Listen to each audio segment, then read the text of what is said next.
द्रोण पर्व के अंतर्गत अध्याय 73 और 74 में द्रोणाचार्य ने क्रुद्ध होकर सात्यकी पर आक्रमण किया। अनंतर उन दोनों वीरों के बाणों की वर्षा से वहां अंधकार छा गया। शीघ्र अस्त्र चलाने की विद्या जानने वाले द्रोणाचार्य और सात्यकी में कोई अंतर नहीं दिखाई देता था। तब रथी, गजपति, घुड़सवार और सभी वीर योद्धा स्थिर भाव से खड़े होकर उन दोनों के युद्ध को देखने लगे। अनंतर सात्यकी ने अपने बाणों से द्रोणाचार्य के धनुष को शीघ्र ही काट दिया। तब द्रोण ने दूसरा धनुष लेकर उस पर प्रत्यंचा चढ़ाया, परंतु सात्यकी ने उस धनुष को भी काट दिया। इसी प्रकार द्रोणाचार्य अलग अलग धनुष लेकर प्रत्यंचा चढ़ाते, परंतु सात्यकी अपने बाणों से उनके धनुष काट देते थे। अनंतर द्रोणाचार्य ने सात्यकी का अलौकिक पराक्रम देख मन में विचार किया। जिस प्रकार सात्यकी का अस्त्र बल दिखाई देता है, वैसा तो परशुराम, कार्तिवीर्य, अर्जुन, धनंजय और भीष्म में ही देखा और सुना गया है। द्रोणाचार्य ने मन में ही सात्यकी की प्रशंसा की। देवता, गंधर्व, सिद्ध और गणों ने सात्यकी का ऐसा पराक्रम पहले कभी नहीं देखा था।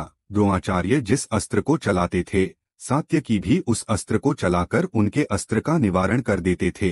तब द्रोण ने आग्नेय तथा सात्यकी ने वाव्य अस्त्र प्रकट किया, परंतु उन दोनों ने उस अस्त्र को चलाया नहीं, क्योंकि उस समय सूर्य पश्चिम दिशा की ओर गमन कर रहे थे। दूसरी तरफ अर्जुन और श्री कृष्ण जयद्रथ का वध करने की इच्छा से आगे बढ़ रहे थे। श्री कृष्ण जिस ओर अर्जुन के रथ को चलाते थे, अर्जुन उसी दिशा में तीक्ष्ण बाणों की वर्षा से योद्धाओं का वध कर रथ के आगे बढ़ने के लिए मार्ग बना देते थे।